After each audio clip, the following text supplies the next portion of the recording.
All right, everybody, I am back and we are going to continue with trying to somehow get through the Sam Harris video.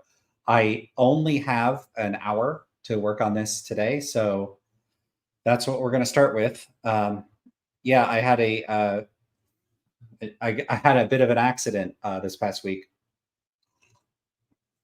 and I got a couple injuries, so that kind of slowed me down. I would have been on here a little more frequently, finishing up a variety of reviews and that sort of thing. So let's just get to this. As you can see, the most notable thing is I'm in another new location. I am finally getting something set up that's not, just sitting in the middle of my kitchen. But, let's not spend too much time on that. Let's just get into the video and I'll talk about it afterwards. I do have the mic stand is almost set up. I needed to buy a 15-foot cable to run it because the computer's on the other side. So should have better audio quality soon. So, people are here for the Lance loot. Let's see. Harmonica Luke gets 1,000 Lance loot. JPW gets 500 Lance loot. And Supercritical Snake gets 250 Lance loot. So, Supercritical says, hope you get better soon. Thanks. I think I should be okay. As you can see, I just got a couple cacti here and the plant over there. I will fill this up. This over. I got them mixed up. I'll fill this up soon with some decorations or something like that. I'm committed to not putting books on there. Other people love to have their bookshelves, and I do technically have a bookshelf there now, but I don't want books on it. We're going to put something else on there, so we have to figure that out. Yeah, I got a couple decorations on the way too. So I guess this is a big event. I don't know. All right. Let's get into the video. Give me one moment to get things a little more set up. All right. Is this going to run? Yeah, it is. Okay, cool. All right. And so where we left off, we were at the 1.5 hour mark of a 3-hour video, and this is part 4. So at this rate, it's going to take me, I don't know, 7 or 8 episodes to get through this. I think I'll probably say less than I did in the beginning because there'll be redundancy and everything. So JPW says, by the way, is the loot pegged to Nathan Nichols at a 2-to-1 rate, or is it free floating? I don't know enough about economics to know how to handle the exchange between Nathan Nichols and Lance Loot. So you're going to have to figure it out on your own. We'll allow the markets to decide for now, I suppose. I did propose that both Nathan Nichols and Lance Loot are backed by Platonic forms, so that there's actually something kind of like a Platonic form token that is representative of various concepts, and that one can acquire these tokens, and maybe that could serve as some kind of fundamental universal currency. That and what would be advantageous about this is that if you own a Platonic form, you actually own it in all possible worlds. So you wouldn't just own it in this world, you actually own it in other universes. And so, that makes it, since there's so many other possible universes, you really are owning quite a lot when you just get one Platonic form. Okay, I'm talking nonsense. Let's get into the video. Wait, where is the actual? Okay, here it is. All right. And let me know if I need to adjust the volume up or down. I took it back. It was at about 131 before, so it'll be a few seconds behind where we were. If you haven't seen the last videos, the links are all in the description for this video, so you could get caught up. And we're just going to try to get through the whole video. This is a marathon. All right, let's get going. Not been captured and not been tortured, and I mean, so there's places there's counterfactuals that we prefer, but given what happened, there might only be one place to move, and it involves a trade-off. And if you focus on the trade-off, it's truly galling, and it's awful that this man is sitting there smiling as his family's getting tortured, and he's certainly going to feel bad about it later. But it was the best thing we could do in this part of the moral landscape. Sure, I think it'd be good to probe this bit about other people's well-being. Of course, there's so much more to say about this. Let's say the meta-ethical element. I think it's very helpful how you've talked in terms of pulling ourselves up by our bootstraps. Essentially, I suppose the criticism many people are making, and one that I've made in the past, is that the philosophy is circular. Seems to me like you might be saying something like, well, it is in the way that any other kind of philosophy is circular and must be circular. Yeah. And, which is to say that, I mean, I don't accept the charge of circularity really, but there's a first move you have to make to come out of the darkness, and that move is not itself self-justifying. And Sure. and for me, the first move is you have to acknowledge that the worst possible misery for everyone is bad, Well, and that anything else it would be better. Right. even if Yeah, it's a little strange. So that's a move you have to make, and why? It seems like a normative claim. I don't know. I don't know how you're going to get to a meta-ethical position from that. I would charge your philosophy with circularity, perhaps the conversation shouldn't go around in circles. But even yeah, good. But if you look at a definition, I don't know what the circularity is. If you're just saying, hey, I've got this axiom here, and I'm just going to assume it without argument, is that circularity? I mean, someone could say you're resting your position on axioms or assertions or propositions for which you're not offering justification or even attempting to offer justification, but you could say that they're self-evident, or you could appeal to phenomenal conservatism, or you could say you're directly acquainted. There's a variety of, I don't know, foundationalist style moves that one can make that I'm not sure I would call, or I'm not sure I'd call them circular. That maybe people are overusing that, or maybe he means something broader than a very narrow conception of what that would entail. There's certainly something for me that's unsatisfying about Harris just saying, well, we got to start with this claim. Okay, what does that mean? We got to start with, okay, well, what if we don't? Now what? He's got to start, sometimes people will say, you got to start somewhere. Yeah, sure. But why should we start where you're specifically proposing? What if I don't want to? Well, then too bad for you. So, he's welcome to just say, I'm just going to start with some assumptions and then see what happens and get the ball rolling. As long as the rest of us are entitled to say, no, thanks, we're not interested in that. Of something like a cause, right? I mean, just to define the term cause, you get something like a circular definition of cause. I mean, I think it's true of all definitions. Yeah. Well, not all. Yeah. So this is an interesting mark. It's true of all definitions. So definitions. It depends what you mean by a definition. This, people will say, oh, you can't really explain what every term means without just appealing to other terms, and so all terms are defined in a loop. Are they though? It's weird to think that the only way to characterize or convey what is meant by a term or a phrase or a concept is simply by appealing to other terms and concepts, which you appeal to other terms and concepts, which appeal to other terms and concepts. And then somehow you get back to where you initially started. And so it's all circular. That's really strange. Sure, maybe a language is like vocabulary, it's speaking in terms of vocabulary. The language is self-contained. All the words are somehow to the extent that you're conveying what you mean by any particular words using words, you're going to use other words to do that, which you use other words, which you use other words, and eventually you'd circle back and use the initial set of words. But why think that if you're just saying by definition, I mean, conveying the meaning of one word or set of words in terms of another word or set of words, sure, maybe you go in a big loop, but that doesn't foreclose other means by which you could communicate what you mean by concepts. It's not like the only way we convey what we mean is with words or just definitions. People give demonstrations, they give examples, they give exercises, they point to things in the world. Language isn't this utterly disconnected, ephemeral, ghostly body of just sounds that you make or letters on a page. They sit on top of a host of deeply embedded ways in which we engage with the world. And so this idea that all definitions are circular, it strikes me as something that's either utterly trivial and not a very interesting observation to make, or to gesture in the direction of seeing some sort of futility in trying to explain what terms mean. And this strikes me as quite strange, because people say, oh, a term like time or causality or being, they're presented this way as if they're ineffable, as if there's no way to convey their meaning. Well, if these are substantive concepts, the people that have them acquired them in some way, and they acquired them through what? Innate ideas? Are they born with them? I very much doubt that. I think people learn or acquire these concepts through experience and engagement with the world. So repeat that process.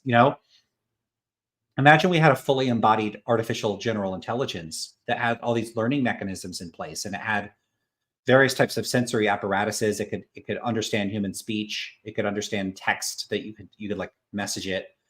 It had all sorts of ways of interacting and communicating with us and with the world around it. Yeah, to the extent that it had any sort of organizational structure that would allow it to model the world, make decisions, and do things productively, to learn effectively and to navigate the world, I don't think it would just be a big body of, it wouldn't do so just by learning a big list of words, like a big body of interdefining vocabulary. It would have other sorts of processes and systems that are involved in managing the input of sensory information and utilizing it in a variety of ways.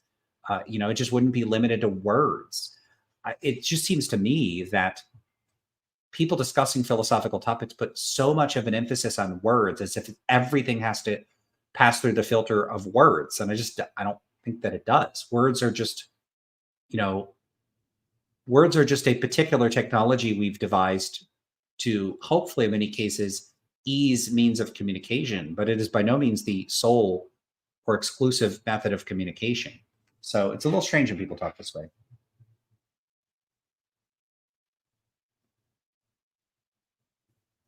Yeah, so Jonah asks a good question. Jonah says, in what sense is Sam saying the worst possible misery for everyone is bad? I don't know. Good question. The worst possible misery for everybody. I mean, first of all, it already has worse, but like we could just imagine some descriptive, like the most extreme amount or the highest amount of suffering. So that you could get around. But the notion that it's bad, well, I disapprove of it. I don't want there to be that much suffering. That sounds really bad to me. But when I say it sounds really bad to me, it's like, I don't like it. I don't want it. It would make me feel bad to know that did occur or would occur in some other universe or something like that. There's all sorts of things I could say about my own motivations, attitudes, feelings, preferences, desires, and goals. And there's a bunch of stuff I could say about like what I think most people would think about. I think most people wouldn't want there to be the worst possible misery for everyone. So other people disapprove of it. So there's like some intersubjective agreement that I could operate under the functional assumption that that's probably true. But what does he mean by bad? So, he'll say stuff like really or truly bad, but what does that mean? And so getting people to agree that it's bad is a little weird if you're not getting them to agree that it's bad in any particular respect, because that just leaves entirely open that by bad, people are just expressing their personal attitudes. And then he hasn't offered us any kind of realism.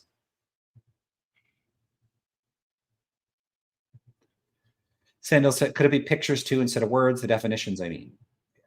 Sure. I mean, that would be some type of ostensive definition, I suppose. If you want to go, I mean, I don't want to get too nitpicky about the meaning of the term definition. It might be that all definitions are circular, but communication of concepts or ideas, I don't take to be restricted to verbal definitions conveyed using only words.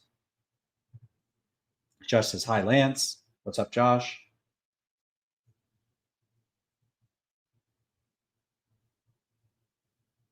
All right. There's a big comment there. Maybe I'll deal with it later. Let's get more into the video. All definitions, but all brute facts of our reasoning. Let's say all foundation. Yeah. There's no further recourse, right? It's kind of like, just to define the term cause, you get something like a circular definition of cause. I mean, like, I think it's true of all definitions. Yeah. Well, not all definitions, to a degree. but all brute facts of our reasoning. Okay, so he says not of all definitions, which is interesting. But Alex seems to say that this is true of all definitions. But they all foundational definitions. Yeah, like a circular definition. What is this about cause? Brute? I mean, like, I think it's true of all definitions. Yeah. Not all definitions, to a degree. but all brute facts of our reasoning. Let's say all foundation.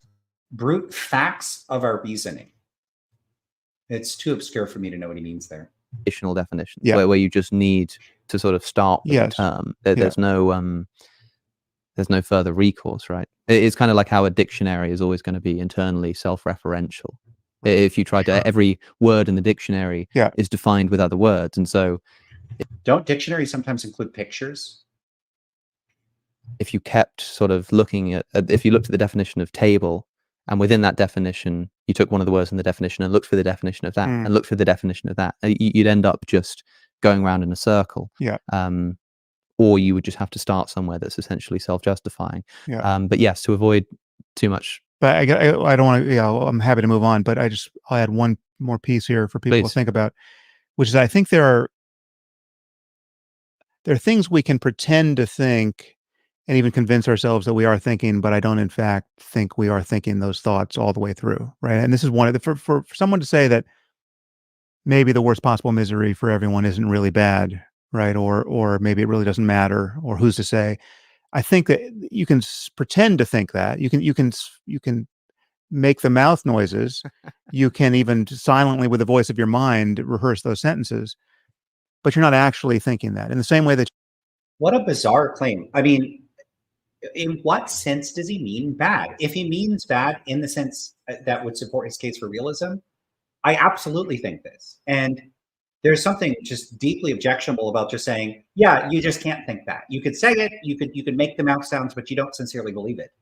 Again, if by bad he means bad in the realist sense, I 100% can absolutely assure him, I not only believe this, I actually think the alternative is ridiculous and silly and absurd.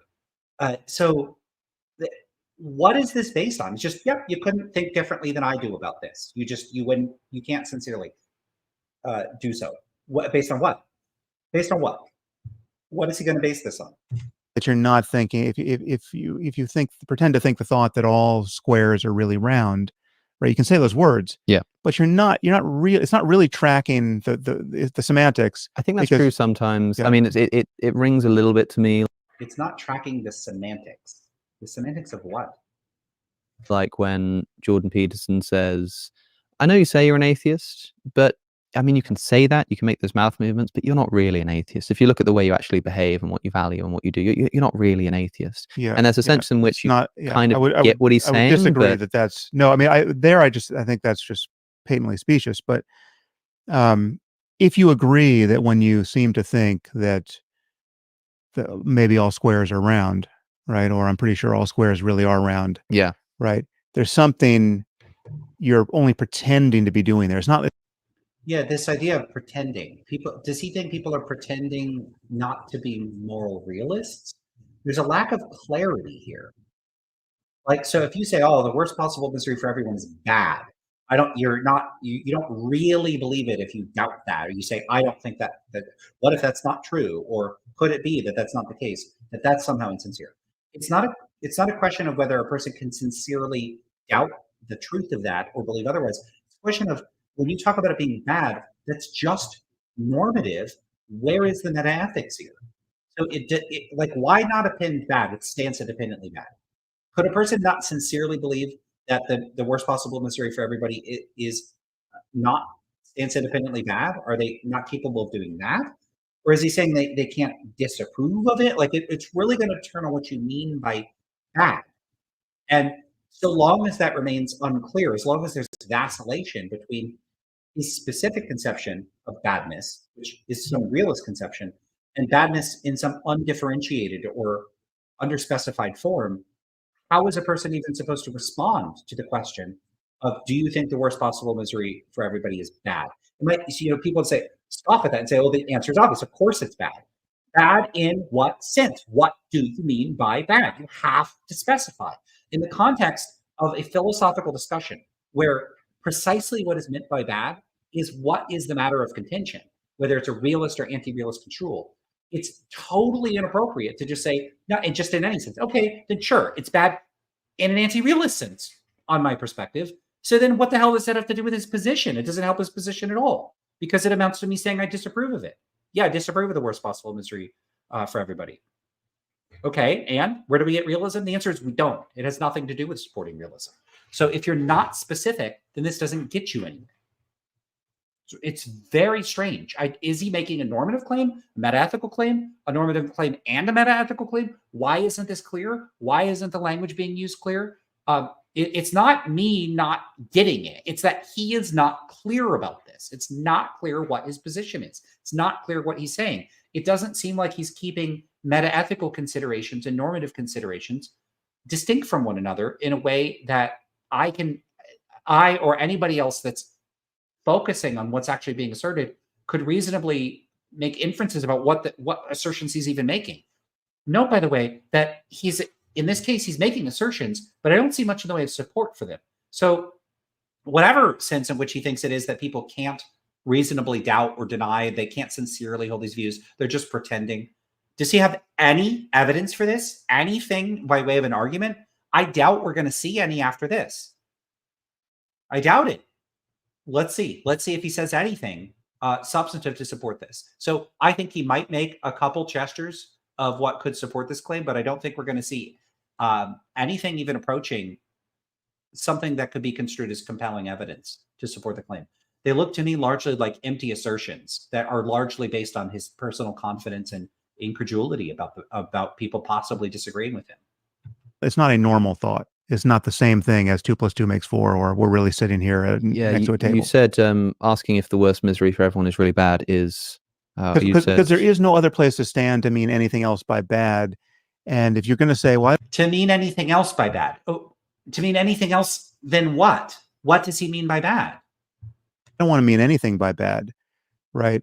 You're still going to want to navigate in the same way. Well, that's the move, isn't it? And the navigation is the prior condition out of which our words like bad and good emerge, right? Yeah. So it's like you're going to say, I'm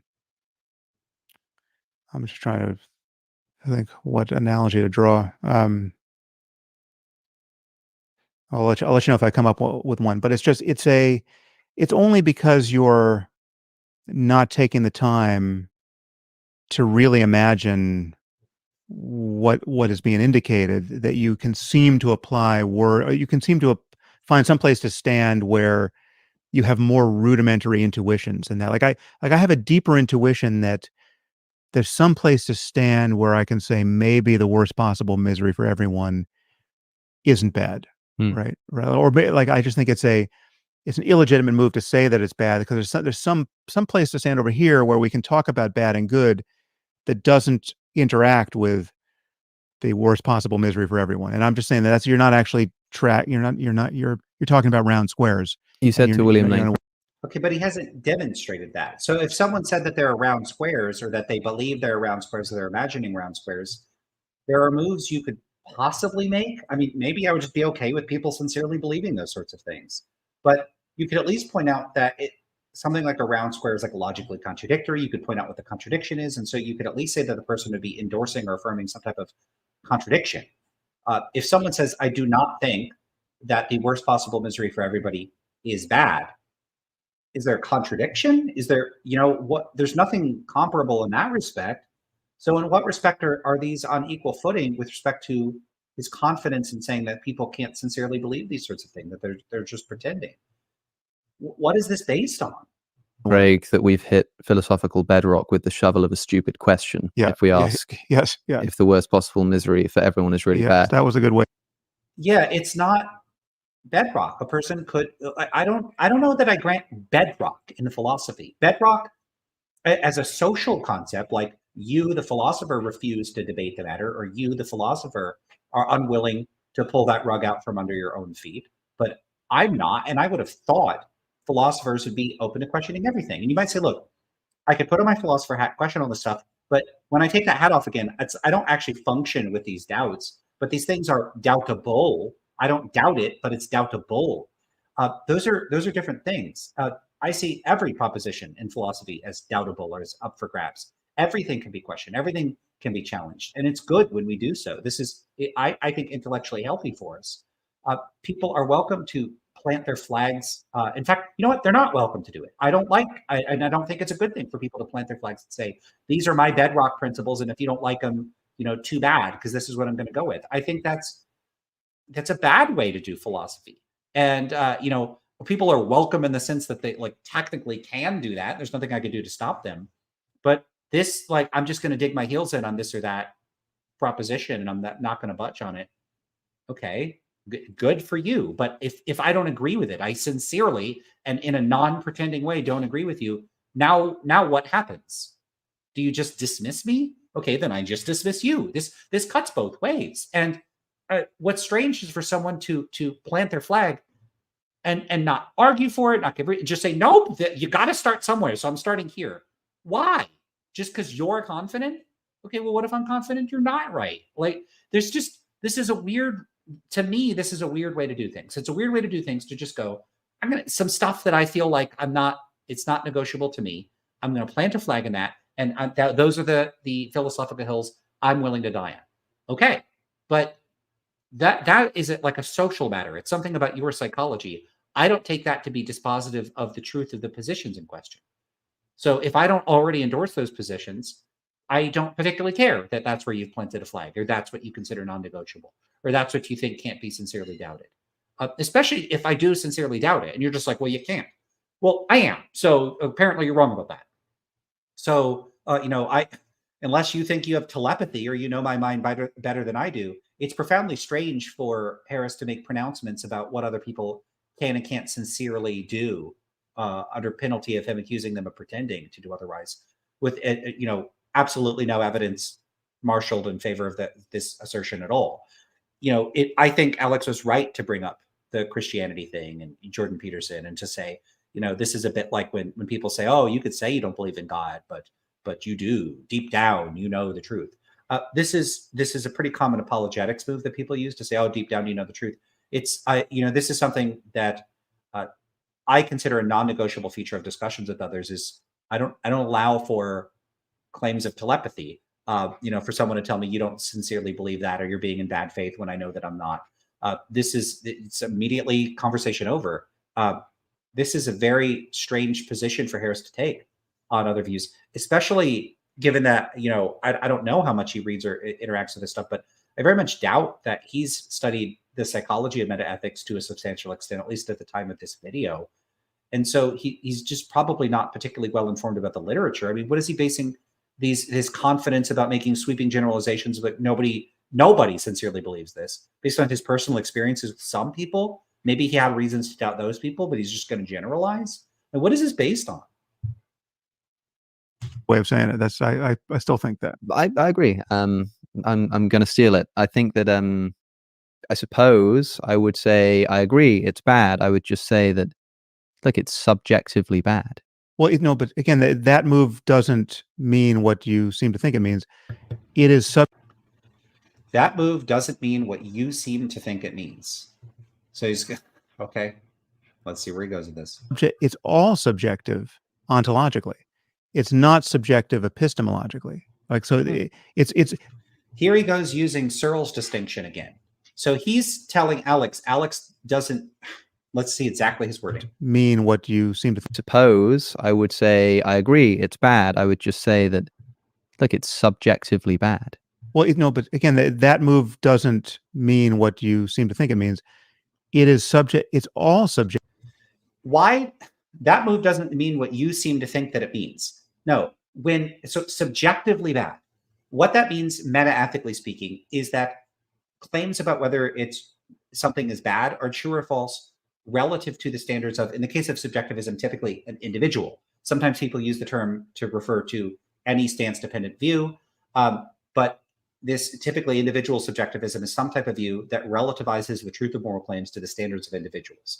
And so you take a claim like the worst possible suffering for everybody is bad, and what you could basically translate that. And what that would translate to is something like, I disapprove of the worst possible suffering for everybody, or I consider it to be bad, or it is inconsistent with my moral standards to bring about the worst possible suffering for everybody, or it would be morally good to end the worst possible. There's a variety of claims. You see, these are all propositional claims, and they're all claims that are indexed to the person making those claims.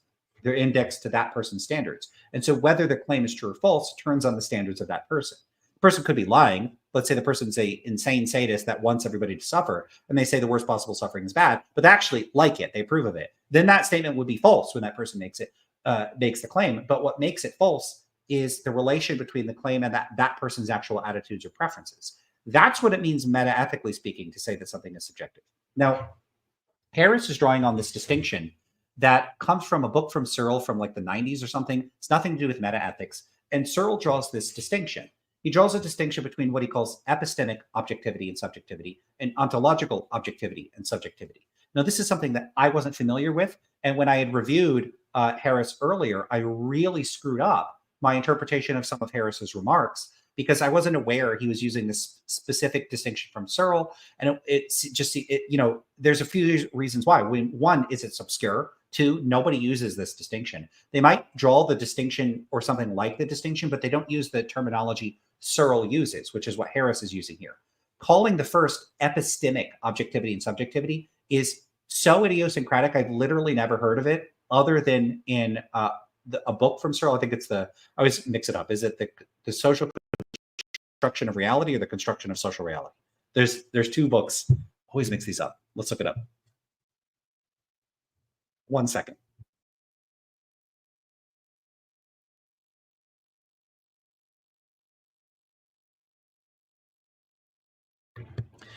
Yeah, it's the construction of social reality from Searle. When is that? When was that book published? 1997. Yeah. So I've never heard anybody using this terminological distinction to refer to these different senses of objectivity or subjectivity, other than Searle here, and then like one other paper that someone sent me when I was arguing about this stuff. So as far as I know, almost nobody else uses this. They certainly don't use it in metaethics, to my knowledge, to any significant extent. I don't run into it. So nobody really uses this terminology. So the terminology is obscure.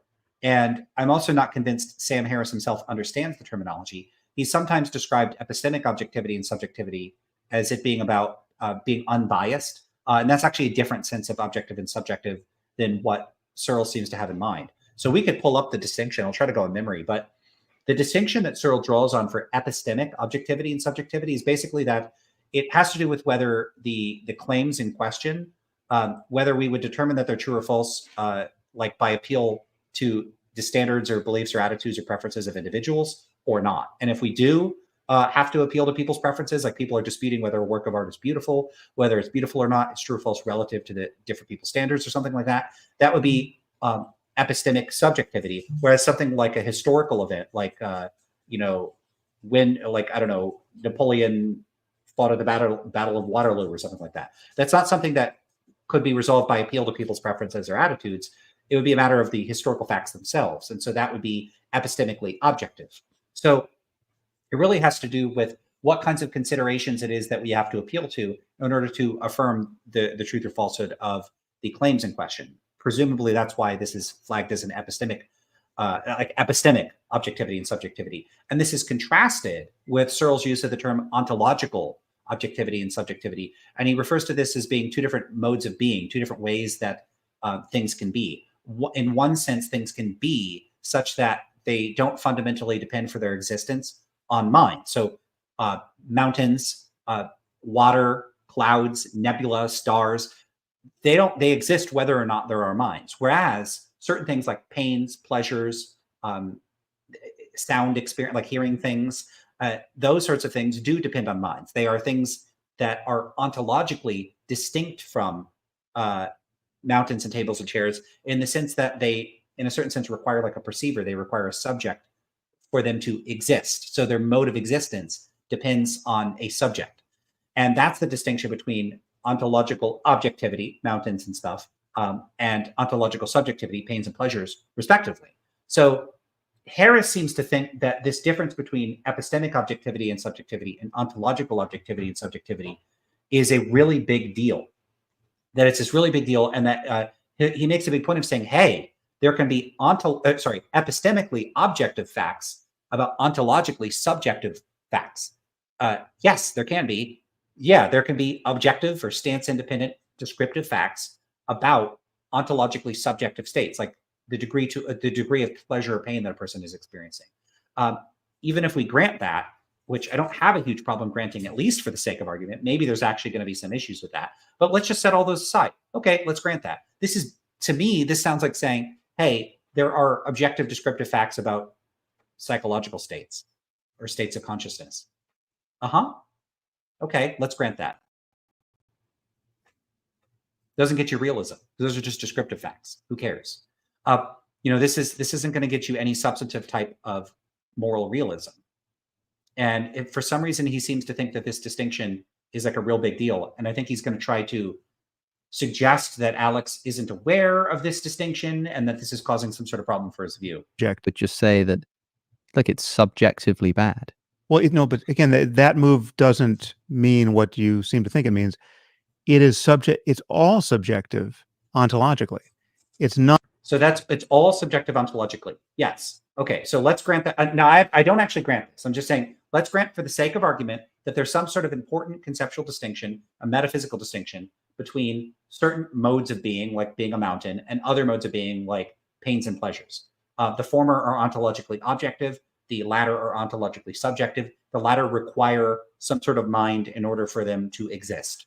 So they require something in order to exist. So in that sense, that's where the ontology part comes in. They're ontologically subjective. Their mode of being, their existence depends on something that we would say is subjective, or we could use that terminology to refer to it. This distinction has nothing to do with anything that's of serious dispute in metaethics. This distinction is just not important. Sure, okay, so there's two distinct modes of being, okay, and like what metaethically follows from that? As far as I could tell, not very much.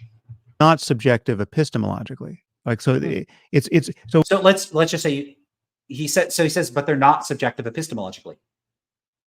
Why should Alex grant that? Alex could just say, no, they're also subjective epistemologically, or epistemically, I think is the terminology Searle uses.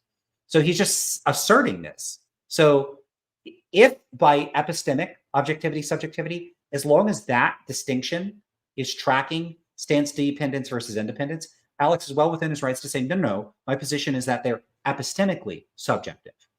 And then Harris would have to contend with that. He's welcome to assert that that's not the case, but he hasn't shown that that's not the case. And again, you have another problem here. So either epistemic objectivity, subjectivity is tracking the stance dependent, stance independent distinction, in which case Harris has not demonstrated that moral facts are epistemically objective. He hasn't even made the case for that, at least in any way that's not just assertions or stipulations, or I don't know, just very bad arguments, very obscure and unclear arguments.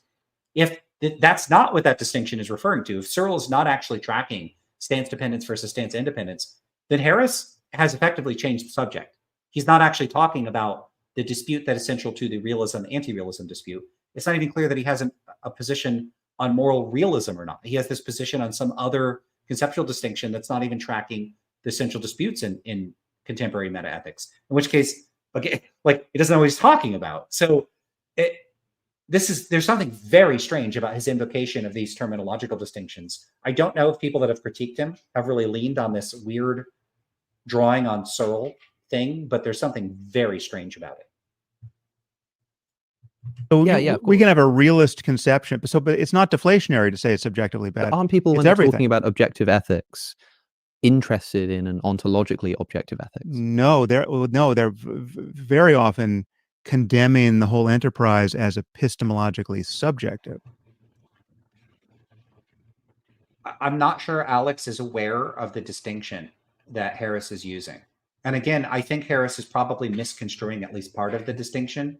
And so when you're using the language in this way, I think Harris is just super duper misleading people and confusing people. So I think Alex needs to get on top of reading the Searle stuff and be aware of the move Harris is making. Harris isn't unpacking the sort of the distinction. He's not unpacking it in a way that's illuminating or helpful in this discussion. It's just fostering confusion. He's just thrown 16 wrenches into the spokes of this discussion by bringing up that distinction and not unpacking it in a lucid way. As far as I could tell, he didn't really unpack it at all here, or so marginally it's deeply unhelpful. Right. So you have, I mean, this is like when I'm at a conference and I say something disparaging about the Taliban's ethics, and some overeducated person comes up to me and says, "But that's just your opinion, right? Who are you to say that veiling women is bad, really bad? That's just, this is an old culture. It's an alternative that you're not in a position to judge, right?" Always the same examples. I'm claiming I am in a position to judge it because we know a lot about human well-being and about the possibilities of living in a sane society. Definitely in a position to judge whether that behavior meets the standard that we all subjectively prefer. But you're not in a place, neither is anybody else, to say that we all logically prefer too. When they have a conference about math and they get 2 + 2 equals. That they all logically prefer? What does that even mean? What does that mean? I'd love to hear him explain what he means by that. 3. I'm in a position to say that I can judge the products of their conference by the same feels, the bad feels the bad logical feels I'm getting. You know what? Right? I agree with you there, but it's funny. I've often taken it in the other direction, and by the same feels, I'm in a position to say that I can judge the products of their conference by the same feels, the bad feels I'm getting, the bad logical feels I'm getting. The bad feels? That's not how logic works. What is he talking about? You know what? Right. I agree with you there, but it's funny. I've What often taken it in the other direction does he even mean by that? toyed with this idea that I've called it in the past global Do people make judgments about whether something is logical or not on the basis of feels? What does he mean by feels? emotivism. I always thought if I did a PhD Intuitions of thesis, it'd be on something. Why is the language here always so obscure? And then philosophers all nod stage, oh yes, the feel, like they just have this extra sense of oh, it feels truthy. I don't think that's a sense people have. I don't think that's a thing. I think that people find that they are inclined to believe something, like, yeah, I believe that one, or yeah, but they treat this like it's a special faculty that is somehow latching on the truths rather than it being some sort of extrapolation based on the current set of beliefs. Like, if you ask a chess player, if you present them like a novel move in chess and say, what's your feeling on whether this is a good or bad move? Maybe there's some unconscious information that is influencing their feeling of it going one way or another. But and maybe that might even track the truth, but you would need to understand a whole lot about what the actual processes are to know whether those processes are truth tracking or not. And in a lot of these cases, like just saying you feel this way, you feel that way, it's just so obscure and unclear and underdeveloped from a psychological perspective. Like, what actually is going on under the hood, cognitively speaking, that's causing you to make these judgments in these various cases? So, in the case of chess, we have independent means of corroborating that a person's, say, instincts. Let's say a person is playing speed chess. They're probably not consciously, inferentially thinking through all the steps and rules. They're just boom, boom, boom. There's some sort of, intuition guiding their hand as they're playing the game. Now, and that person might not even be able to articulate the rationale behind a particular move. I don't know. I'd have to talk to speed chess players and see what's going on with him. But I would bet that they would report things like that. Like, yeah, of course, I don't think through every move. Its move seems right, so they make the move. Now, in those cases, you have independent means of actually corroborating whether a particular person, whether their tracking abilities, their like which moves seem good to them are good moves. Are they winning the game? And are they winning it against other players that are good at beating other players, right? So we can rank people, we can sort them. We have an external metric for whether they're actually tracking good moves or not. What do we have in other domains? So maybe we have that in logic. Okay, let's say we have it let's say we don't, then it's the same problem as morality. Well, let's say we do. Okay, great. Then we have the independent means of corroborating the truth tracking abilities of a person's logical fields. Okay, and now for morality. How do we independently corroborate that? Good luck, because the whole dispute is over what standards we use to determine whether something is right or wrong. So what external corroboration would be used to confirm a person feeling that one outcome or a decision is morally better than another one? What would we use? I don't even know what we could use in principle. That, so like, what is this supposed to be? Like, these analogies, these comparisons don't do the work that I think that they're supposed to. In fact, I think once you start looking at them more carefully, you notice the differences, the way in which they're not like these other sorts of things. All right. I see a bunch of stuff in the chat, so let's have a look at that.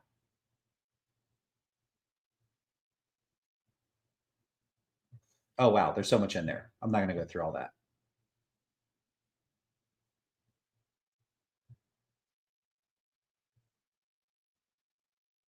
Yeah. Okay.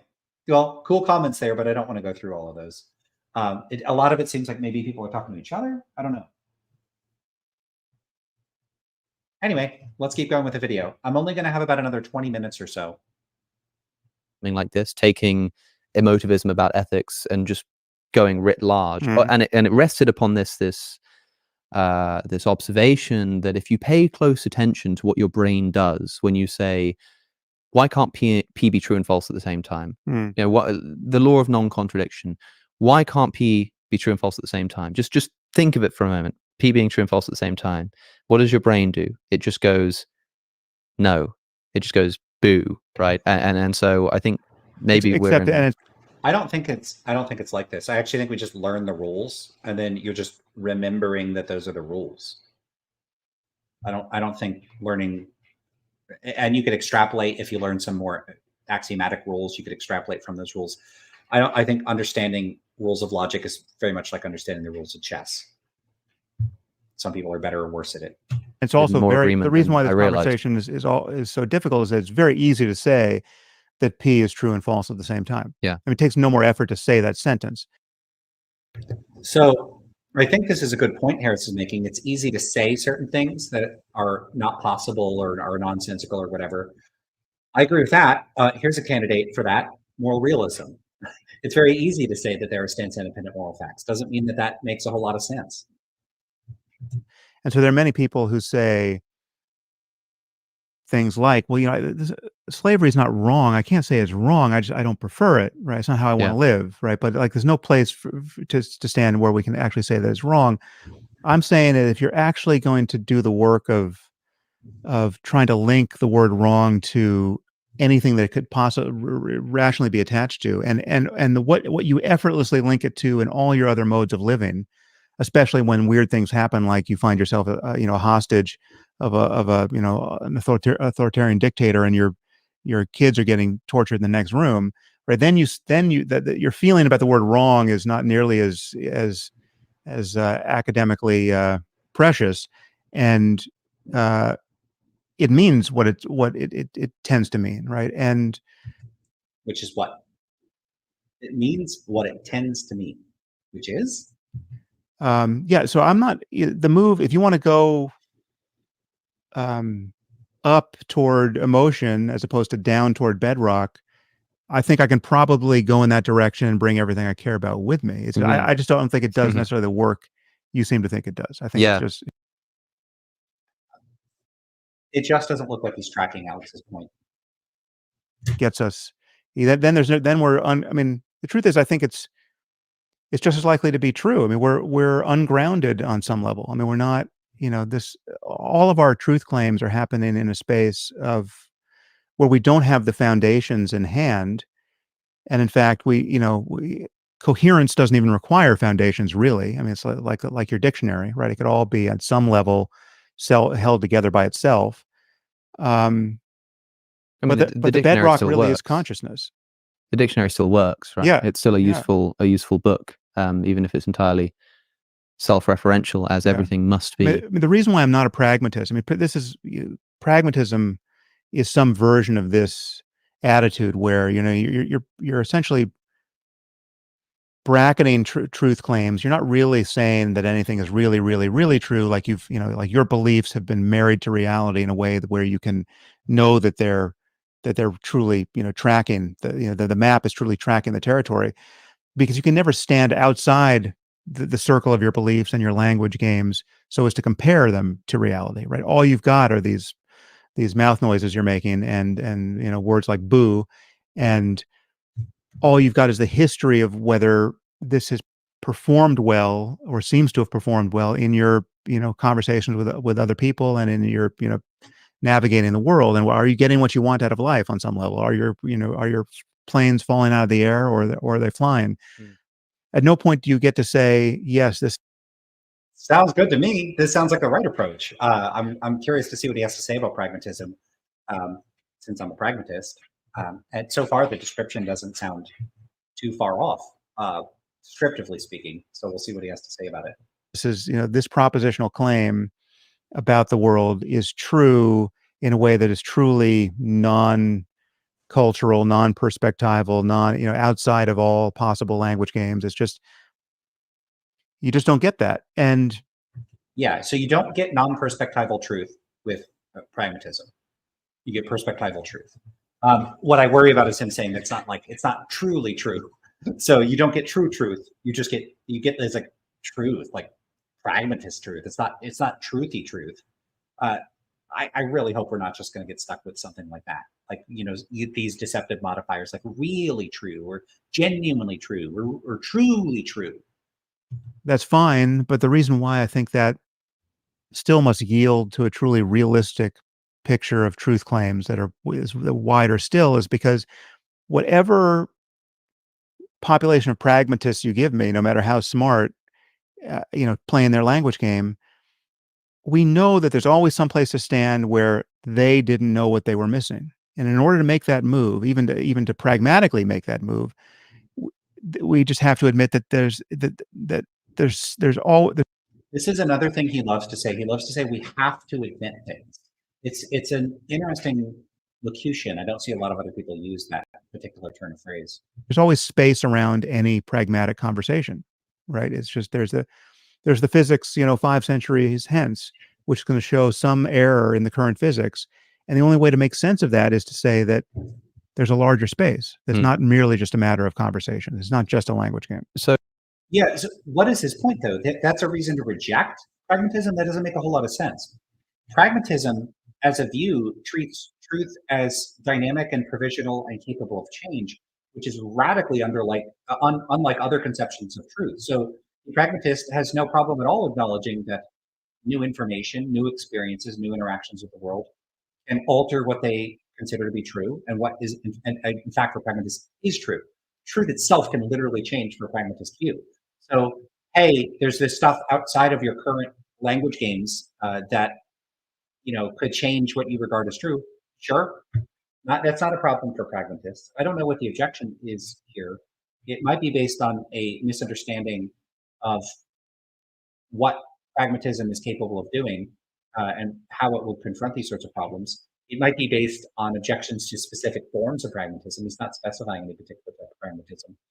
Pretty much every pragmatist has their own kind of pragmatism. There's a lot that are more similar to one another than they are to others. So you could really call it like a family of pragmatisms. And I'm not seeing any sort of substantive objection to pragmatism here. So hopefully briefly, because I would like to move on here. Why should I care about someone else's well-being? Now, you do talk about this. I think this is in this might be in the Moral Landscape, or it might be from your reply to the critics on the Moral Landscape, where you say, if we're not able to perfectly reconcile the tension between personal and collective well-being, there is still no reason to think that they are generally in opposition. Most boats will surely rise with the same tide. It's not at all difficult to envision the global changes that would improve life for everyone. We would all be better off in a world where we devoted few of our resources to preparing to kill one another.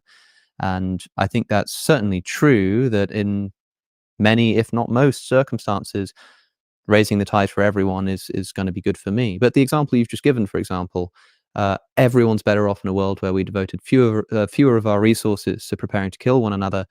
It's not better for everyone. It's not better for the people who are profiting from selling weapons to each other, for example. And suppose you spoke to one of those people and said, look, if we became more anti-war as a world population, the tide rises for everyone. Well, except for you, because you're going to essentially be put out of a job. But it's just a sacrifice you're going to have to make, morally speaking. And if they ask you to justify why there's any moral truth at all, you do it with reference to them putting their hand on a stove and them having this sort of feeling that there are ways that are better than not for them. They're going to say, well, hold on, how does that map onto other people? Yeah, well, so I mean, the first answer to your question, why should you care about other people, is really prior to the question. You can just notice that you do, right? That like you this is your default mode if you're not a psychopath, and there's a reason. Yeah. So the problem is that pointing that at like, hey, you do care about other people, doesn't justify saying that you should care about other people. What? So yeah, sure, I care about other people, but if I said, but why should I? I still think I would still expect there to be an answer there if you're a realist. If you say, hey, as a matter of fact, you do disapprove of other people suffering in ways inconsistent with your standards and preferences, sure. But no, that's completely consistent with subjectivism or with anti-realist positions more generally. If you're trying to make a case for realism, you would need to provide some, position on the matter whereby there are facts about what I should or shouldn't do, or what that's good or bad or whatever, that don't ultimately turn on or aren't made true by my attitudes or preferences. So saying, hey, but you do actually care. Yeah, that's not what's in dispute. What's in dispute is whether I ought to care independent of whether I in fact do. So if someone's a psychopath and they don't care, should they care? I think the question is a ridiculous one. I think it's unfortunate that they don't care about other people, but I wouldn't say that they should care about other people unless I meant something like it would be in my interests, or I would prefer that they care about other people. I don't think that they ought to, independent of my or anyone else's standards. I don't think that's meaningful. And so I continue to think that Harris is pushing either a nonsensical or an utterly trivial view of things, either some sort of descriptive claim, or the normative aspects aren't fully reduced, in which case it's nonsensical. It's something like that. Reason why that is because so much of what's good in life is born of your entanglement with other people. I mean, we're deeply social creatures, and if you're going to go live in a cave, well, then the conversation might change a little bit. I mean, a moral solitude is its own thing, and we can talk about that. But given that most of us have to and want to interact with other people, I think we will find most of the time that we actually want to interact with people who are not miserable, right? We don't want desperate, miserable people crowding our door. We want people who are filled with joy and creative energy and have good things to say and interesting things to say. They have the disposable wealth and time so as to do beautiful things that we appreciate. Like when you open Netflix, you want to see good shows, not terrible shows. At least you want to see some shows, and that presupposes the people who have the free time and energy to make shows, right? Because you want to be entertained by happy people, and you can see how far this extends, and it extends all the way into horizons that are fairly utopian that we have not yet experienced, but we know must be possible on some level. Yeah. Now, to say there are going to be trade-offs along the way, there will be, but the arms manufacturer has a variety of skills that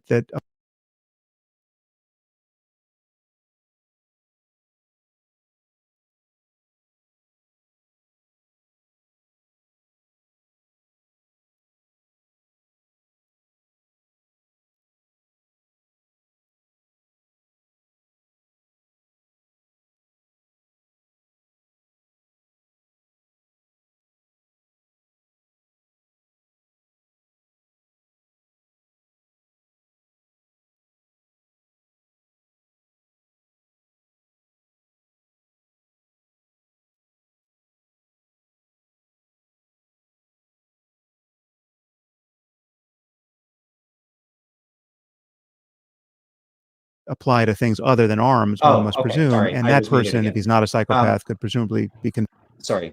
Yeah. So so I don't know why he does this. What I was saying was not super complicated. No, Alex asked a pretty straightforward question, and the question was, why should we care about people that? Why should we care about the well-being of other people? And he's just rambling. I don't know why he does it. Like, he just will. You ask him a question and he just starts talking about all this other stuff. He brings up his talking points. He circles back to other points he wants to make. He'll say, "Oh, well, there was something you said earlier. I want to address that." Like, just, well, I'm seeing people say I'm muted now, but I shouldn't be muted anymore. Like, he's just not addressing the. Okay, I see people still saying I'm muted, so let me go check this. 1 second. Okay, there's just a delay. All right, so I'll make this short. Alex is asking fairly straightforward and direct questions. Rather than directly answering those questions, rather than engaging with what Alex is saying, Harris seems to be using a lot of what Alex is saying as an opportunity to go on tangents, to digress, to ramble. And what I was saying is, for me to be critical of Harris for doing this, that's saying a lot coming from me. Now, the thing is, I will just talk and talk and talk about stuff, but this is a live stream. This is super informal. I accidentally mute myself and then don't unmute myself. I do goofy things. All sorts of stuff. Like, this is not some formal presentation that I'm doing, and I'm not in an interview. You could go watch interviews of me, and I will monologue if not corralled at times, but often first of all, I at least answer the questions that I'm being asked in a fairly straightforward way, even if I end up talking for 15 minutes to answer a question. So one, I actually answer the questions. It doesn't look to me like he's tracking what's being asked, or appears aware of the context of the conversation or what Alex is trying to do with the questions that he's asking. So at least to answer the questions. But the second is these tangents are just they're disconnected, they're unrelated, they're not on topic, they're just sort of all over the place. It's weird. This is not a good interview from the perspective of, hey, I'm trying to have a discussion, I'm trying to ask you these specific questions, and you just keep circling back to the same points, the same. It's always this stuff with referencing meeting people at conferences that are like some humanities person that allegedly is just like, but that's just Europe. Like these people that are not seriously defending a substantive anti-realist meta-ethical view. It's some random person. It's like, oh, like meta person that is like, it's just your opinion that torturing babies is wrong. Okay, yeah. So you met some people like that. Now, what are the criticisms of moral anti-realism as a serious intellectual position? This is a bit like, imagine I went on here and I said, well, I ran into a person that said there's objective moral truth, and they said that you always have to comply with the objective moral truths, and they're super rigid and super absolute, and blah, blah, blah. There's no exceptions. Okay, but that's not what moral realism is, because that's weaving in all these normative ideas and all these specific views that that particular person has. I'm not going to base my criticisms of moral realism as a position. I might be critical of moral realists in certain contexts, but the position isn't right or wrong contingent on random, highly objectionable, really confused positions of individual realists that I happen to have run into. So why does Harris base his critique of anti-realist views off of his shock and horror at like people he met a few times at conferences or something? That this is not seriously engaging with the actual positions held by Richard Joyce. How about arguing against what is Richard Joyce incorrect about? I'd love to know what Harris thinks Richard Joyce is incorrect about. Or J.L. Mackie, what is he wrong about? He has an endnote in the Moral Landscape accusing Mackie of conflating distinctions that Mackie doesn't conflate. So when he does try to engage with actual anti-realists, he seems to butcher it in a way that's so embarrassing that it's not like a legitimate position in philosophy that I just disagree with. It's just, no, he just misread that in a pretty straightforward way. It's the kind of thing that I would mark points off on an exam. I'd be like, oh, this person got this wrong. They misunderstood Mackie. Points off. I wouldn't consider it like a matter of dispute from a rival philosophical school. It's just a person that wasn't careful or didn't read well. Like, to me, it looks like someone that is trying to take this distinction he got from Searle and just sees it everywhere. He's got a hammer and he thinks everything everybody's in meta ethics says is a nail. And that's just, he's just wrong. Like in a way that it's hard to even express. It's like, just go read Mackie and then read his objection. And if you think Mackie's conflating what Harris thinks he is, I don't think you've understood what Mackie wrote. And this isn't like Mackie's writing super obscure stuff. Harris ends up quoting one of the most standard passages from Mackie that you could possibly quote, and then somehow seems to butcher his interpretation of it. It's really weird. And what's especially weird about it is I haven't seen people just saying, look, here's what Mackie actually means. Harris accuses him of this. Harris is just wrong. Maybe Harris just hasn't been super explicit on drawing on Searle's distinction. And again, I think he gets Searle's distinction wrong. And maybe I need to contact Searle and ask him. I don't know. We can do that. Because this, like, he's on a few cases, he suggested that epistemic objectivity has to do with being unbiased or something like that. I don't think that's what it's about. All right, let's keep going. I can't keep going. I'm gonna have to wrap it up there. All right, so let me look at the comments, and then I'll have to get going. I gotta go make dinner. Alrighty.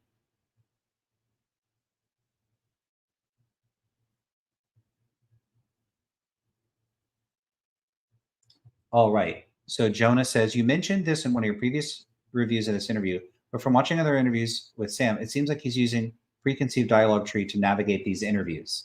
That's a really good way of putting it. Yeah, it looks like he has preconceptions about what all like rival positions would be or what rival interlocutors are like or would think. And then he just like he's like keeps like he's got like a bingo card of things he wants to address. And so whatever Alex says, he goes to his bingo card and it's like, okay, I got to say this line or that line. It doesn't seem to be responsive to new, like his way of engagement doesn't seem responsive to new things. I don't even know that he's understood what emotivism was, or even the context in which motivism was expressed at all. It really doesn't look like it to me. It looks like he doesn't understand what Alex is talking about. And so he just goes back to his Like, you know, if you make cards, like if you have to give a speech and you have the cards, it looks like he's doing that. Like, what you said kind of reminds me of card number 17. Let me read that. Oh, what you said reminds me of card number 17 again. Let me reread that again and reword it slightly differently. That's what it looks like he's doing. And I don't think I'm alone in seeing this here. There's something distressingly quasi-rehearsed about this. There's something off about this. It doesn't seem like a conversation. It seems like a very complicated, like one of those toys where you pull the string and it says like, I love you. It's like he's got a bunch of those strings, and every time Alex says something, he just pulls one of the 53 strings he's got available. And then just repeats one of these lines. There's something off about this. That the lack of actual tracking and engagement in the discussion. And I would like to see him pressed by somebody that is going to be like, excuse me, this is the question I'm asking. Are you understanding the question? If he says yes, say, okay, you're not addressing the question directly. Could you try addressing it? Maybe the person would need to explain to him what they're trying to ask. Because if he hasn't read enough meta ethics to understand the landscape, you know, it might be that he's not tracking what Alex is talking about because he's just not familiar with the terminology or the phrasing and that sort of thing. And Alex could help him out by saying, let me unpack some of this and then see what you think of that. I'm concerned that if he did do this, that Harris would still not engage and would just go right back to pulling one of those other 53 strings. So I'm going to have to wrap it up here. But yeah, there's something off about his style of engagement. Let's go to the last couple comments. Stuart Kendall says, I listened to this whole discussion on a road trip with friends, and afterwards, none of us could really articulate what Sam's actual argument was. He's so confusing when he talks about meta ethics. Yeah, it's really, really confusing. I genuinely think after going through, you know, we've passed the halfway mark on this. I think he's just hopelessly confused. Just hopelessly confused.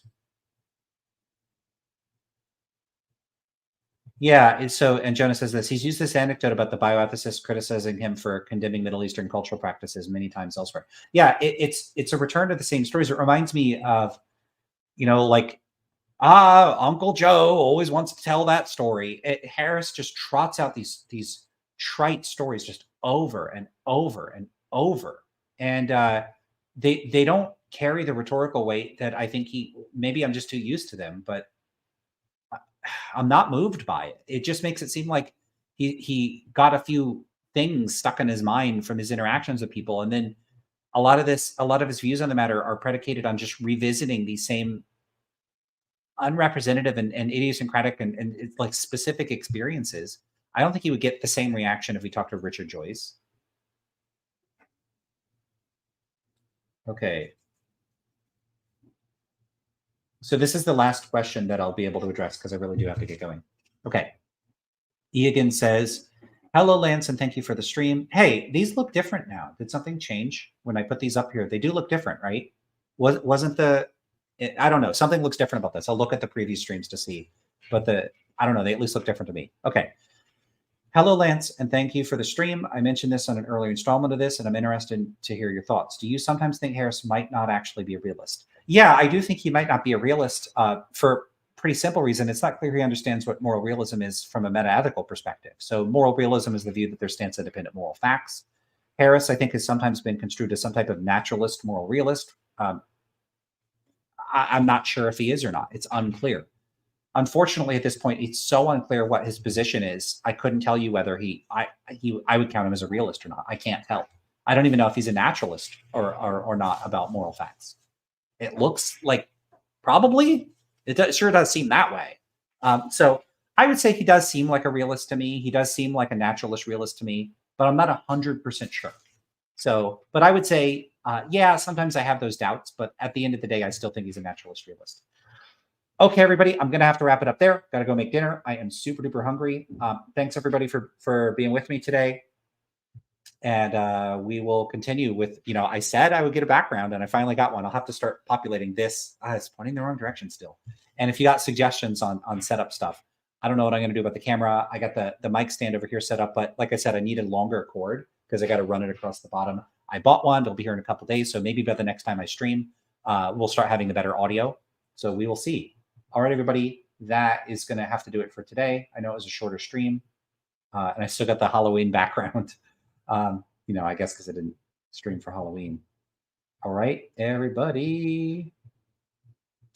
Close this out. All right, so like the video, leave some comments, subscribe to the channel if you haven't already. That's always, you know, a big help. Go check out the original video, watch the whole thing, and see what you think yourself. Maybe you think my review's terrible and stupid. I don't think it is. I think my reviews are awesome, but maybe you don't. Either way, I'll see you in the comments. Take care, everybody.